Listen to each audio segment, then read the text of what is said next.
এই সমস্ত জমি তো আমাদের ছিল, যে কায়দা কলম করে নিছে। হয়তো এই এরিয়াটুকু ওনার একটা হেফাজতে নেওয়ার একটা পরিকল্পনা ছিল। আমাকে জমি ফেরত দেবে, আমাকে জমি দখল করে বসে রয়েছে, ওই বিল্ডিং করছে।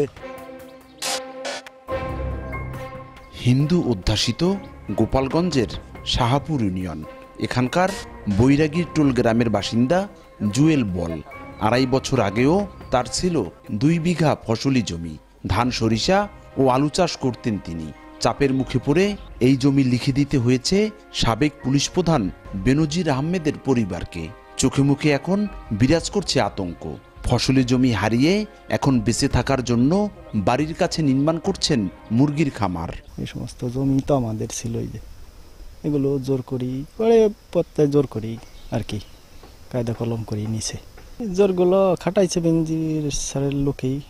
নগদে 500 টাকা বা তার বেশি পেমেন্টে পেতে পারেন ঢাকায় জমিসহ 20 কোটি টাকার পুরস্কার।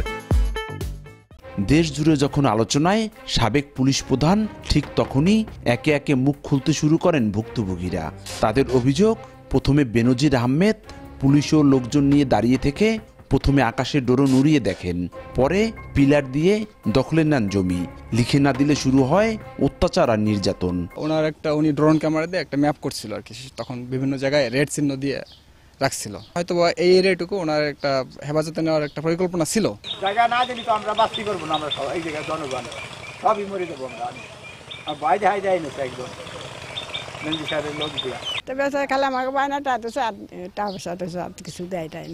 ক্ষমতার অপব্যবহার করে লিখে নেন শত শত একর জমি, আর কোনোদিনও জমিতে ফসল চাষাবাদ করতে পারবেন না বলে ক্ষুব্ধ বাসিন্দারা।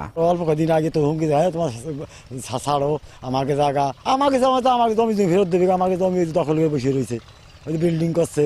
ওই জমি তো করে ধান হতো, এই তো আমরা খাইয়ে নিয়ে বাঁচতাম, সেইটুকুই নিয়ে গেছে। জোর করে কৃষকদের সম্পত্তি লিখে নেয়ার ঘটনায় ভুক্তভোগীরা মামলা দায়েরের প্রস্তুতি নিচ্ছেন বলে জানা গেছে। ক্ষতিগ্রস্তরা জানান, গোপালগঞ্জে 500 বিঘা জমি লিখে নিয়েছেন সাবেক পুলিশ প্রধান। হিন্দুদের জমি জোর করে লিখে নিয়ে পার্ক বানিয়েছেন সাবেক পুলিশ প্রধান বেনজির আহমেদ। এসব ফসলি জমি ফেরতের পাশাপাশি তদন্তপূর্বক দোষীর দৃষ্টান্তমূলক শাস্তির দাবি জানিয়েছেন ভুক্তভোগী কৃষকরা। সঞ্জয় কর্মকার, অভিজিৎ, সময় সংবাদ, গোপালগঞ্জ।